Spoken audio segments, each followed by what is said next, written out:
Alright, here we are with layer 2 of the ultimate Lostwave Iceberg. So I'm not going to really do that much of an intro as I did with layer 1, as there's not really much to say, since you basically get the gist right now. So similar to every single other Iceberg chart out there, layer 2 is where more stuff starts to get more obscure, and in this case it's basically stuff that people more active in the Lostwave community will be more aware of. So you get the drill, whatever, let's just move on.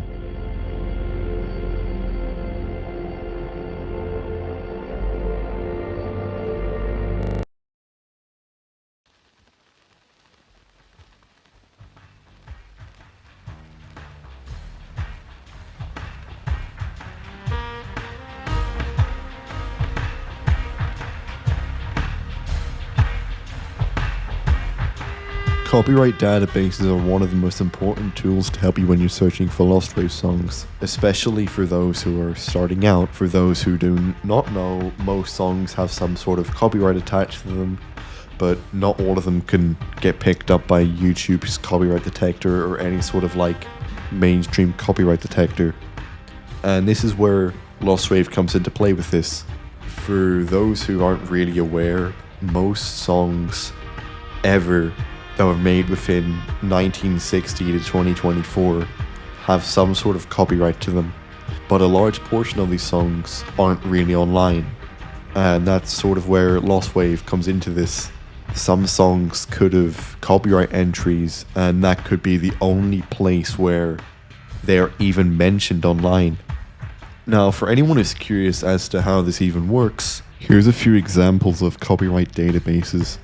BMI, ASCAP, Public Records, Gemma, and SOCAN. So to use these, you just put in the details like the name, for example, and any other details if you want to sort of get a bit more specific. Some websites don't really let you get that specifics, others do. It's a mixed bag, whatever. But a lot of copyright entries are their own region, but you can just search it up and you just gotta hope to God you get lucky with what you're finding, because you don't really know what the name is. So if you're searching for a song and you're searching potential names up with copyright entries, then you could be searching the wrong name you have in mind and go through hours of work just to come up with nothing, or have the song name not even be in the lyrics, like with a bunch of cases. But copyright databases are really easy to use, but when it comes to using them, it's a lot of trial and error and can result in a lot of hours of work if the song is really obscure. For anyone who's looking for a list of which country has their own copyright database, here's a list that Defy Joe from the Thumb on My Discord server made, so shoutouts to him for making this. Alright, moving on.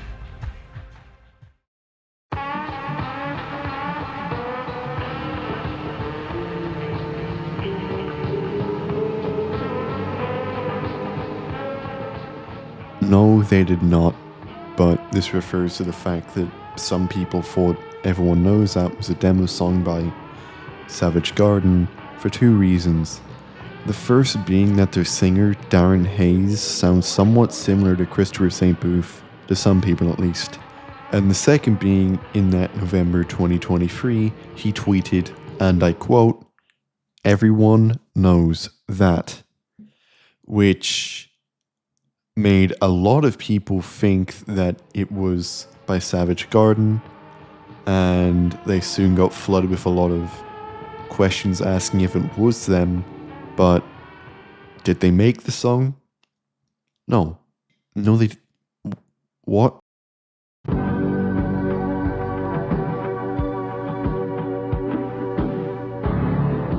How Long Will It Take was a Lostwave song that was posted to allthelyrics.com by Kieran back in 2007, asking for help with identifying a lost rock pop song while also giving what they assumed the lyrics were. And for anyone wondering, here's what they posted.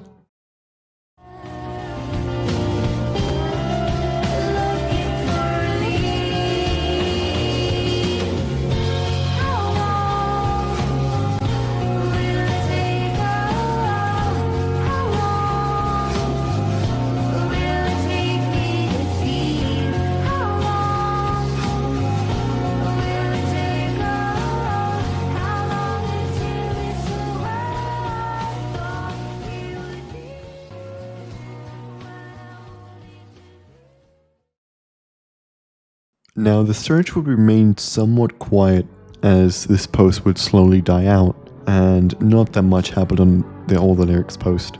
But 15 years later, What's That Song user Alex1984 would upload the same snippet to What's That Song. Now, a key detail to note is that Alex mentions he's been searching a song for 15 years. And who else was in the All the Lyrics thread? Someone named Alex. And from what else they posted, it lined up, so it's pretty certain that they were present when the search was going on back in the All the Lyrics thread.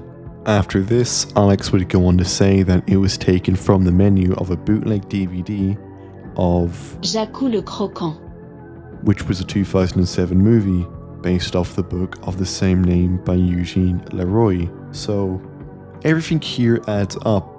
But for anyone who doesn't know, back in the early to late 2000s, many DVDs would have menus where you can select the movie, the scenes, settings, and other behind the scenes stuff as well. And I have fond memories of this myself, but more commonly, bootleg DVDs would have background music to accompany it. And that is where How Long Will It Take originated from. So if we go to early October of 2023, Lost Media YouTuber Shy Valley, who I've mentioned back in Layer 1, would upload a video covering the song, which currently sits at around 114k views. And this would help give the search some more attention. And later in the same month, someone would find a Russian bootleg DVD with various movies, examples being the first 3 Shrek movies, the Simpsons movie, Ratatouille, and some Teenage Mutant Ninja Turtles movie, I don't know. And what makes this DVD special is that, you guessed it, there was a new snippet of How Long Will It Take as its menu music. So the bootleg DVD theory was real. It was real all along.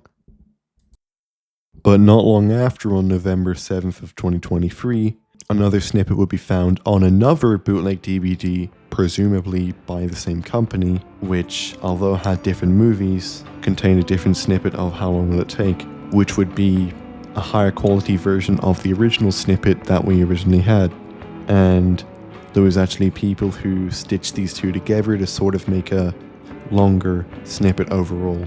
And fast forward another month, and Reddit user Arabara would end up finding the full movie on SoCan, which I mentioned before, after finding a copyright entry for How Long by Paula Toledo, and noticing that it was used in the 2005 movie Secret Lives, where the song can be heard in the end credits. But when looking at the official released version, the song was actually slowed down. This is due to the fact that the bootleggers got it from a Russian dub of the movie, where it can be heard but now sped up, matching the speed of the original snippets which we had. After all of this, Paula was notified, and she was shocked to say the least, releasing a video talking about her thoughts on the situation less than 24 hours after it got solved. And if you have the time, I'd recommend watching it, as it's just heartwarming, and it's really nice to just see someone's reaction to one of their old songs, which they probably haven't even thought about in years, suddenly getting a massive amount of positive reception for it. And that's just really nice, so I'd recommend you go check it out. She would then go on to release How Long on streaming services and on Bandcamp, and that's where the story basically ends. But how long did it take? 16 years, 3 months and 8 days. And that is around 195.4 months, which is 5,644 days, which is 135,456 hours, which is 8,127,360 minutes, which is 487,641,600 seconds. Jesus fucking Christ. But to conclude, the search is one of my favorite searches that I've witnessed. I've been there since right about when the song took off. So it's just something that I've always been watching from afar, so it's nice to see it resolved.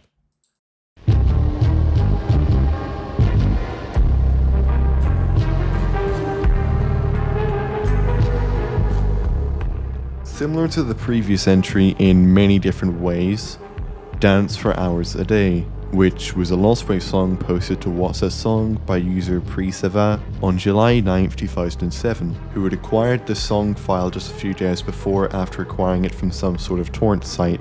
Absolutely nothing would happen on the What's That Song thread, as it would just be completely inactive until September 30th, 2023, when the first comment in the thread would be made by user Rojo Kato, who is also known as Mike Worst, who I've mentioned in the past. They would go to ask the OP if they were still active and to post a longer snippet to Vokaroo.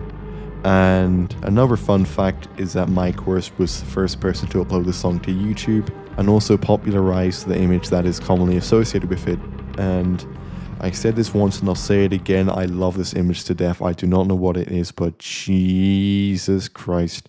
And around this time is when the search will become way more popular, as a lot of Lostwave songs would start to pick up speed. More became more popular, such as How Long Will It Take, From My Mind, everyone knows that. Of course, the most mysterious song on the internet, and Dance for Hours a Day was no different. The lyrics of the snippet, on the other hand, is a whole different story, with people hearing different things such as Dance for Hours a Day, Dance Floor Where's His Name, Dance Floor Was His Name, and Dance Floor Was His Game.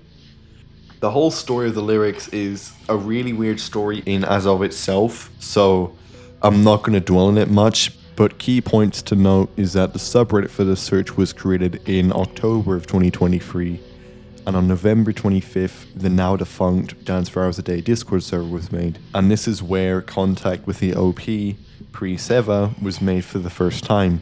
After getting into contact with Pre-Seva, he told us that he acquired it just a few days before uploading the snippet to What's That Song, as well as confirming that he remembered that the file was most likely called 5.mp3. Basic stuff I mentioned before, but with this he confirmed he did not have the file, so a longer snippet was pretty much impossible. Until January 2nd, 2024, and user Curdy from the For My Mind Discord server found a longer snippet. But instead of any new parts of the song, it was a longer intro, with 14 seconds of crowd cheering being heard, of which you can hear slightly at the beginning of the 30-second snippet.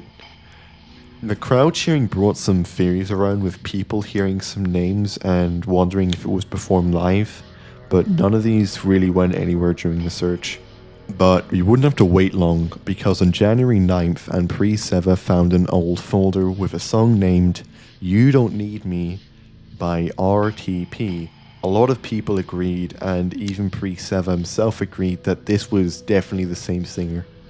But who was RTP? It would later be found out that RTP stood for Royal Treatment Plant, and You Don't Need Me was included on a 2008 album of theirs. And if we look on their Discogs page, they have made 2 albums and 8 singles and EPs. But if we look at their first EP, which is unnamed, it is 5 tracks. The last track on it is called Funky. And instantly this raised some eyebrows, and that was the right move, as another hour later, user Saveta would find Funky on the drummer's website. And wouldn't you know it, lo and behold, it was Dance for Hours a Day. But there's one issue. It wasn't the full version. But that wouldn't be an issue, as later on in February it would be found. But directly after the song was found, contact would be made with Royal Treatment Plant's vocalist, Paula, who was very surprised, but they were happy. The group would go on to do a couple of interviews, and then later on in February the full song will be found, ending yet another 17-year-old search.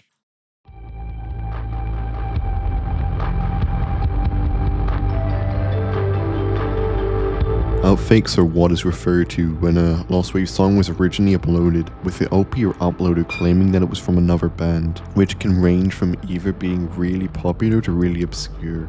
Prime example of this is Treadmill of Time, Chart Rundown, and Here to Have Fun, which were all claimed to be by Depeche Mode. All of these songs have been found to be Treadmill of Time, Chart Rundown, and Here to Have Fun by Memory Bank. Other lost songs that fall into this category are One Love and Wait Forever. All of the Memory Bank songs and other outfakes and more stuff like that will be covered further down the iceberg.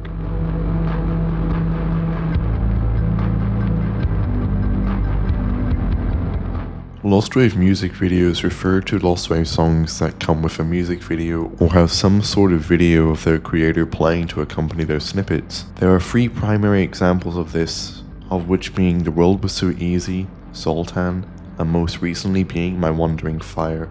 So here's pretty much just a summary of all 3 of them. The World Was So Easy was a 2-second clip of a music video recorded over a home videotape of the OP, Ethan McIntyre. The song was found to be Just Passing By the group Big Picture, which was found by Chris Murphy and Lee Roosevelt. The music video was also found by its creators, but only a much lower quality version remains. Zoltan was uploaded to What's That Song by Mosika. It was a 30-second clip of a song that to many sounded very similar to Moscow by Genghis Khan, which led people to think that it was made around the same time and that it could possibly be a parody, as there was a lot of similarities. But in March of 2024, user Mr. Jackson on the Follow My Mind Discord server would find the full song, with a music video to accompany on Dailymotion. But the song wouldn't be found until next month in April, and after it got found, it was found that the song was actually a parody of Moscow, and that it was intended for a commercial, which is most likely the reason why it never took off. The third song I'm going to mention is My Wandering Fire, and My Wandering Fire has somewhat been dubbed as the most mysterious song in Russia. The artist has been identified, but the full song is yet to be found, and when the song was still being sold, we had a music video to accompany it, and after the artist was identified, she confirmed that she has a full, unedited music video, but she needs to find the full song, then re-edit it to get the full music video in HD, which sounds confusing, but I'll elaborate more when we get to the entry later on in layer 2.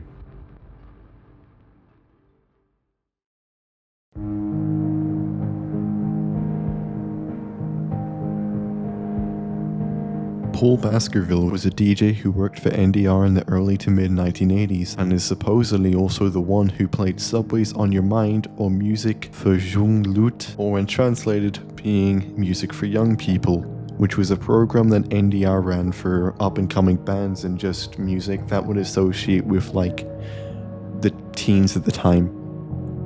He came up as a lead during the early days of the search back in mid-2019 and was originally contacted in June of 2019, but after not responding, some people on the subreddit got impatient and began to start messaging him, which prompted him to respond. He said that he was on vacation and that he tried to find the time to check his record collection from his time working with NDR to see if they had the song, but the only issue with this is that he has over about 10,000 records. Another month goes by and he checks his collection, nothing. Another while later he tries playing the song on his new radio program to see if anyone recognizes it, nothing. The lead pretty much turned up with nothing, but it's probably the first lead that got people in the right direction for finding the song.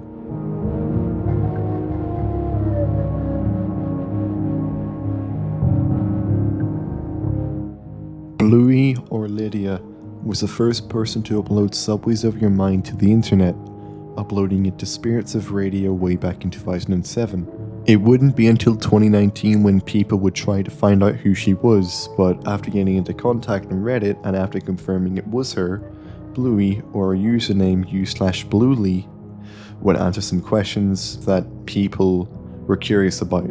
Firstly, she did not have the song. She did not find the song. Secondly, she wasn't the one who recorded the song.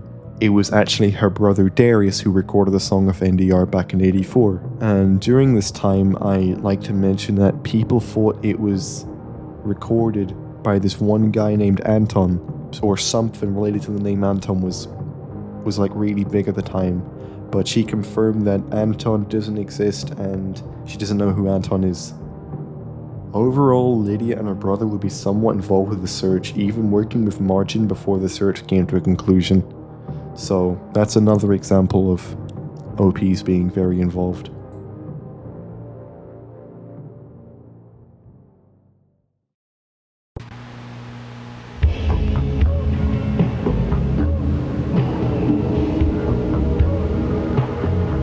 This pretty much refers to the fact that many people connect stuff like the most mysterious song on the internet, and everyone knows that, to stuff like the backrooms or some liminal setting or feel. Some of these videos fall under the X but your / it's Y type formula. Many people, and myself included, get some sort of eerie feeling from listening to Lostwave songs, because some of them sound like they shouldn't even be lost, and we don't know who made them, we don't know where they came from, and it's just something that our mind can't really comprehend. We can't comprehend that these songs, we don't know who made them, and that's where the Lostwave negative aura term, which I'm pretty much the only one who's ever coined this term, comes into play here. So I kinda do understand why people make this connection.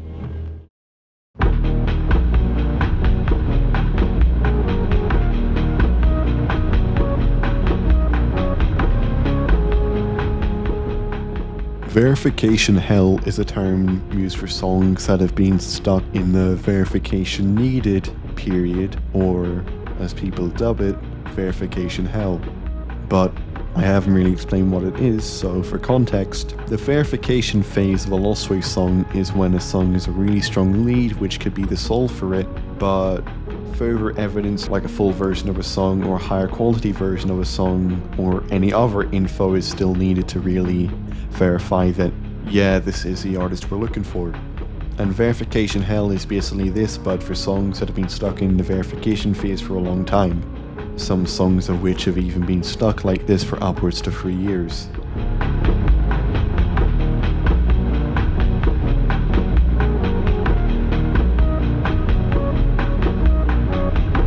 Spiritofradio is a website similar to What's That Song, which I've mentioned before.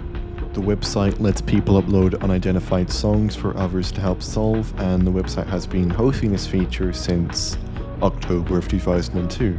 And while not as much activity as What's That Song, it has still started some of the biggest Lostwave searches, even being the place where Subways of Your Mind originated.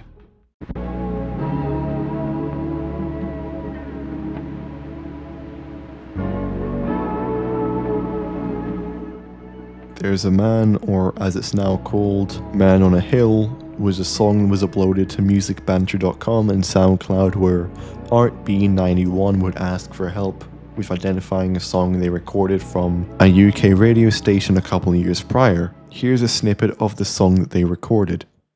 1, 2, 3, 4.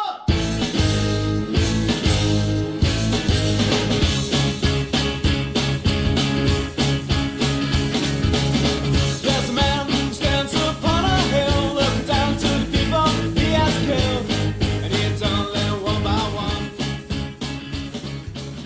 There's a man who stands upon a... Similar to pretty much every entry before this, the song would remain somewhat obscure until 2023, when towards the end of the year, it'd start to pick up speed. And on January 4th, 2024, the song will be added to the From My Mind Discord server, where many people will be introduced to the search. But the most important person here is Trippy Drew, who on February 19th had an idea, and that idea was to search There's a Man on a Hill before 2013, which, for those who don't know, filters the results to be before the year you entered. And this is also how Kenya Dance was found, but there's more on that later. Trippy Drew would look around for a bit until discovering a video from 2008 titled The Defended Man on a Hill. So a live version of the song got found, but we didn't have the original version. But that wouldn't be for long, as later that same day, Trippy Drew would find that full original version. After all this, contact with the remaining members of The Defended were made, and they have since reformed as a group, although without 2 of their original members. They've made 2 singles since everything, being Back for More and Girl With No Names, as well as re-uploading all their old songs onto their YouTube channel. The Defended are actually one of the most active Lostwave artists in the Lostwave community, and it's just really nice to see. So if by some chance you're watching this, then hello. If you have the time, I'd recommend checking their stuff out. It's honestly really good. I'm going to be completely honest here, but moving on.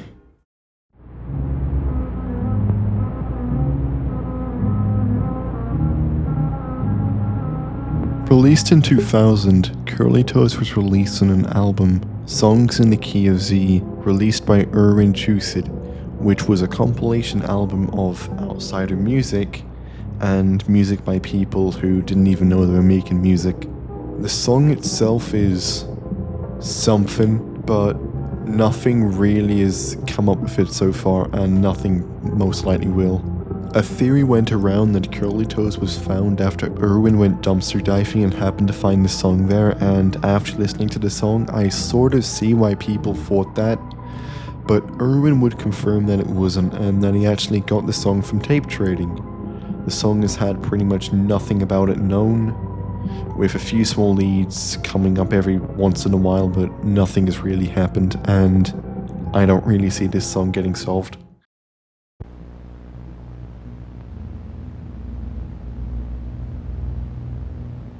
My Wandering Fire, or as dubbed by many, the most mysterious song in Russia, was a Lostwave case that dates all the way back to the mid-1990s. It was recorded from NBM in 1996, which was pretty much a Russian equivalent to what MTV is, in a way at least.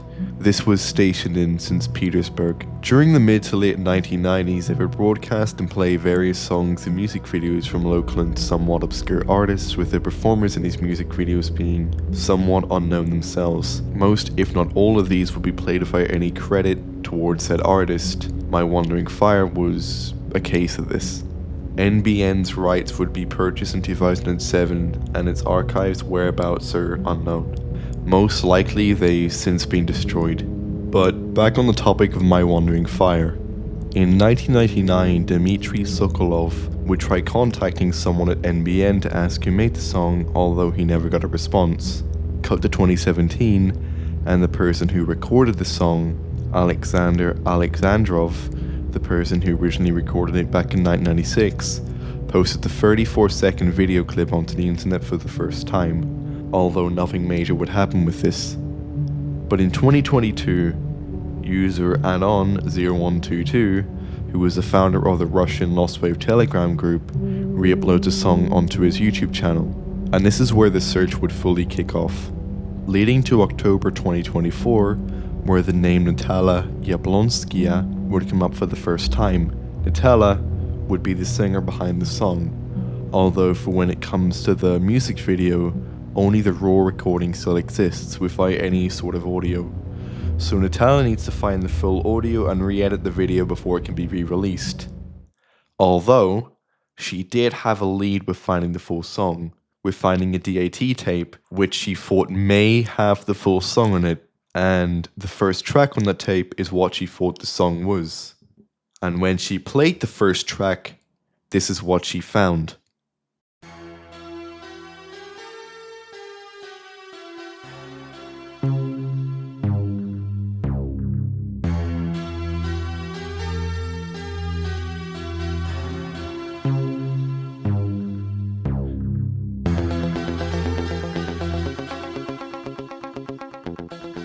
So, she found another fucking Lostwave song. This one being dubbed MBO Killer or School Prom, the artist of which is since yet to be identified, and to be honest, I prefer this one more than My Wandering Fire in my opinion. But to conclude, we need the full audio before Natalia can re-edit the music video finishing the search. The song was sold by Eugene RFR, Andriy, Andy, and Igor Cherkasov.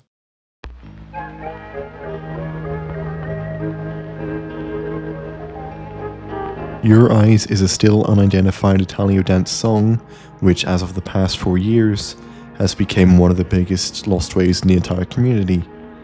But the song has yet to be solved, and the fact that not many people know about the song's history, this entry will be focused on its search so far. The song is rumoured to be made from around 2000 to November 2003, and on November 1st of 2003, the song would appear for the first time on 666c.com, which is also known officially as Jinxiang Music Network, as well as another site called China57.com, but more on that later, and 568.com, with both uploads having the description of, I'm not repeating this, provides our friends with the latest DJ dance music. On May 15th, 2004, the song will be uploaded to real2000.org, as well as a bunch of other different websites, presumably all by different people. All this would lead up to 2009, where YouTuber DarioXYK would upload a low quality snippet of the song, of which I'm going to play for anyone who hasn't heard it right now. You're the only one I need and remember. You are my guide. I need you now, now more than ever. I miss you all the time, and every moment that I'm living, I think of you and your eyes, you and your eyes.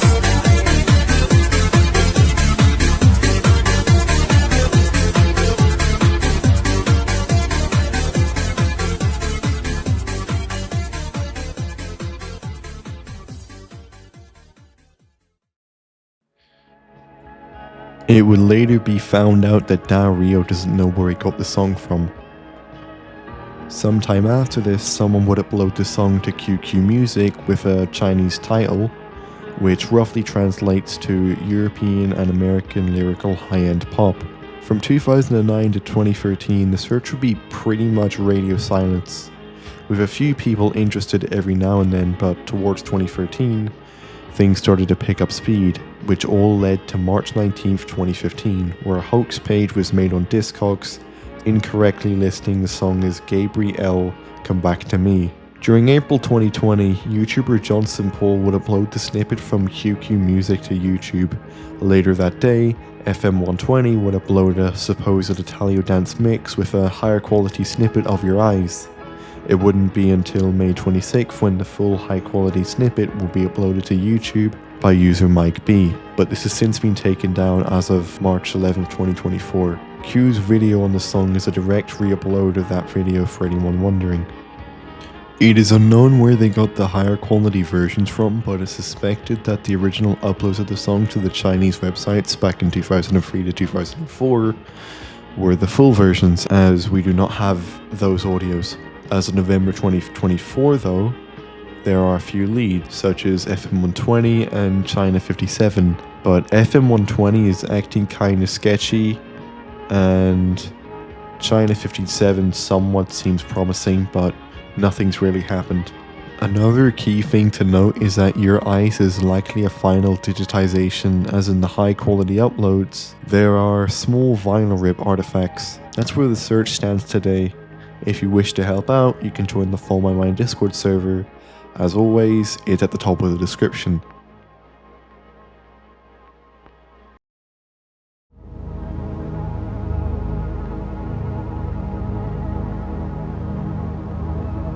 Try to Smile Again, or as it's now known as Bravely, was a very popular Lostwave song that originates back to the mid-1990s, where the OP, who goes under the name Joey Addy, would record the song off an Estonian radio station probably around 1995 to 1997. The song would go under his radar until sometime around 2000 to 2005, where he would discover it once again, and this time curious as to who made the song, so he emailed someone who goes under the name Marek, who would go on to upload the song to Spirit of Radio CA. This is what was posted. Me and people must stay together. I can make it mine. You are sometimes right. Forget your problems, try to smile again. If I really want it, I can really make it. Good enough, therefore we try. Please don't stand alone, take my hand, come together. In 2023, the song would start to get more attention with the growing interest in Lostwave, with many people wanting to know its origins. But it wouldn't be until 2024 when major progress would start, as on Valentine's Day 2024, Joadi would rediscover the search and decided to upload the full song. A few days later, a Reddit user u/Regenesaur would track down Beat Boy, who was an Estonian musician who recorded a couple of songs in 1992, Try to Smile Again being one of them, but at the time this wouldn't be confirmed.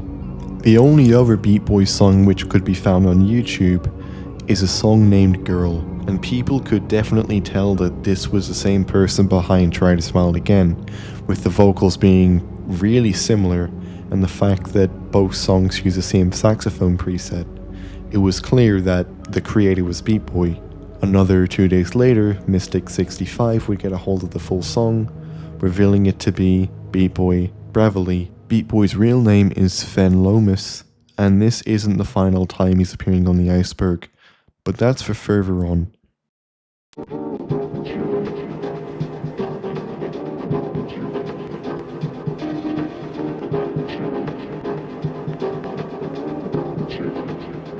Lostwave unfinest is a subcategory of Lostwave dedicated to more satire Lostwave songs.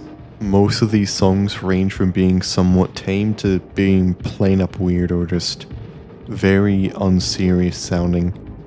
Most of these are not what you'd consider Lost songs.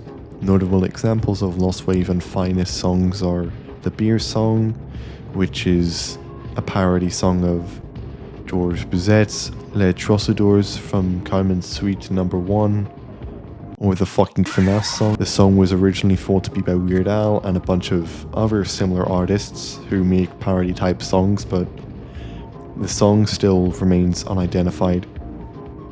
That's What I Like About You, or dubbed as the Fiverr Song, is a song that really is something.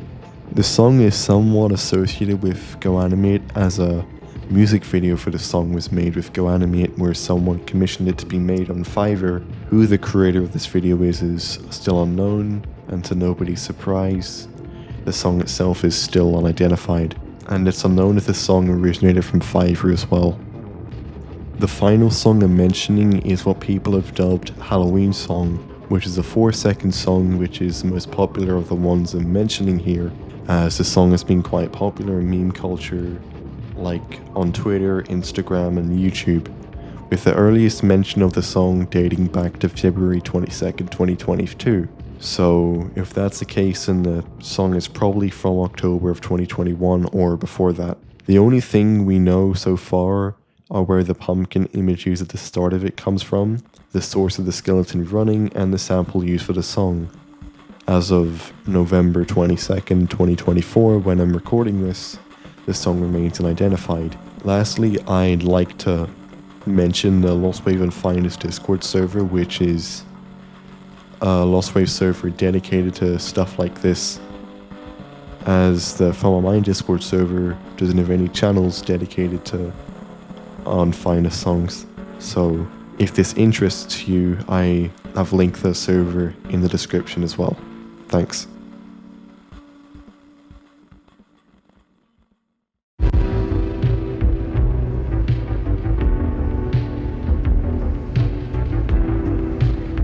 This one is a really weird case, but let me explain.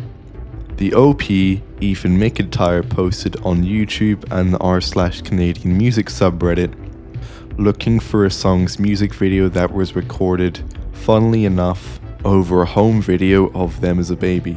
This is what was recorded.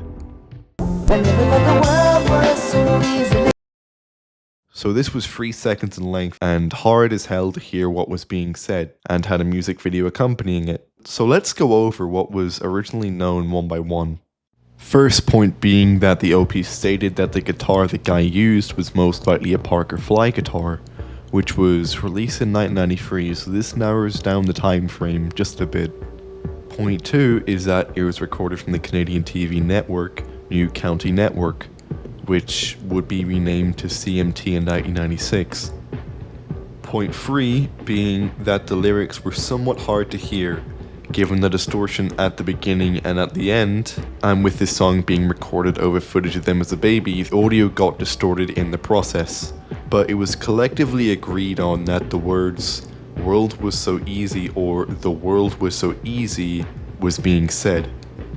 But after these posts, it somewhat died down until mid-2023, where we get a following once more, this time leading to its solve. So, cut to February 17th, 2024, and user MomCW would post on the Fun My Discord server that they are reaching out to a Canadian 90s rock podcast called Rave and Drool, which they assumed would be a really good lead for the song.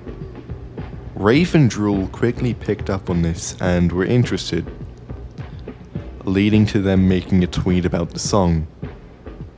Now this would lead one of their followers, Aaron, to contact Chris Murphy from the band Sloan, and they assumed it was Acephilia, who was a part of a group called Big Picture. This led Lee Roosevelt to notice this, and they had the song in their archives and uploaded it to YouTube. And just the day afterwards, the full music video would be uploaded as well, although with not the best quality to it. Now, there's something really funny I want to go over before going to the next entry, and that's the fact that on the original video that the OP made, where they uploaded their original video of the thing being recorded over the home footage of them as a baby, one of the group members from Big Picture actually commented on it, apologizing for them sort of ruining it, and I just find that to be so funny and heartwarming because it goes to show how like cool these people are, and I just really like that. So this was a search I wasn't really paying attention to, but it's cool nonetheless to see, and I'm glad it got solved.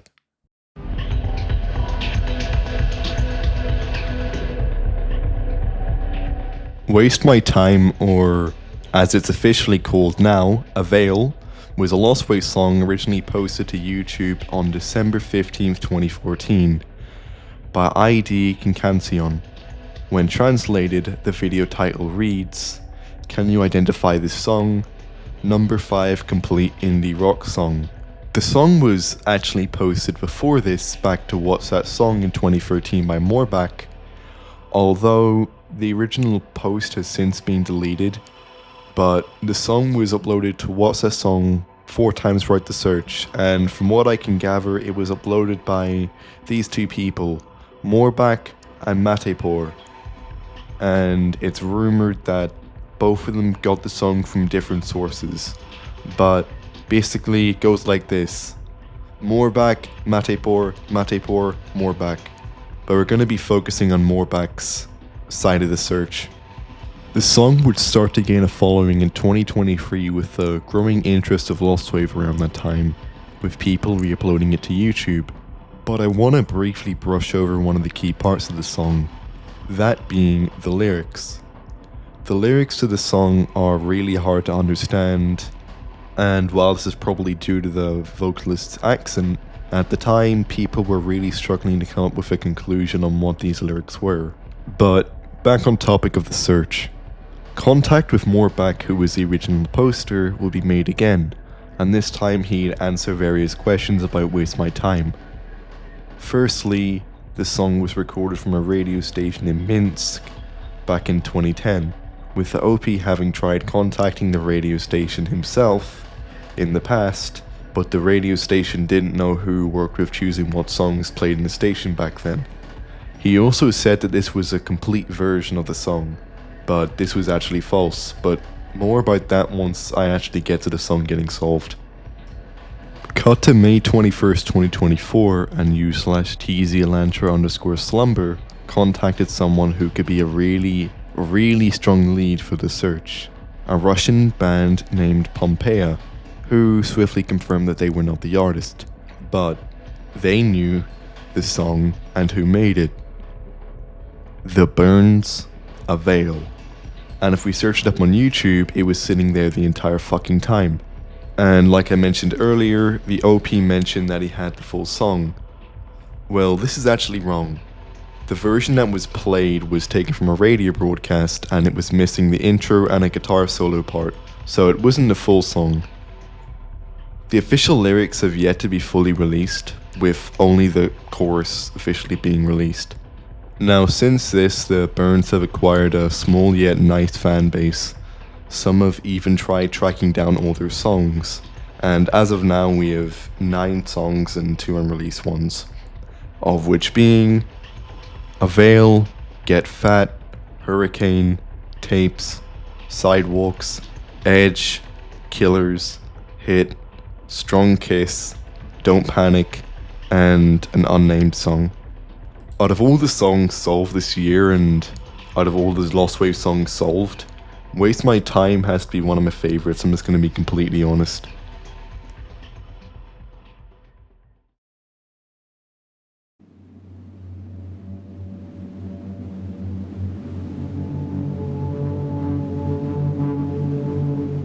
Barni, spelt Barni, is a YouTuber who nowadays primarily uploads Lostwave songs, and has been doing so since around 2018, uploading samples from What's That Song, which has led them in many cases to be one of the first people who have uploaded Lostwave songs to YouTube.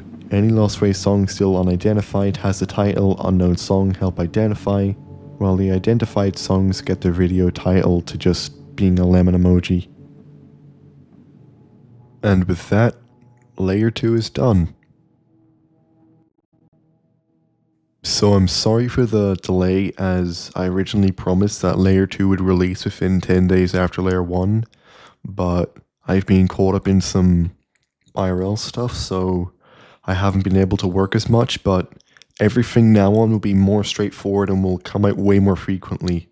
I'd like to thank you guys for supporting with the layer 1 video. It is currently sitting at 67 likes, which is fucking crazy, like I'm gonna be real. You guys are insane, and I'm really proud to have done that with that video. So thank you to everyone who's watched this video and that video. So, alright, thanks for watching, and I'll see you all with layer 3. Bye.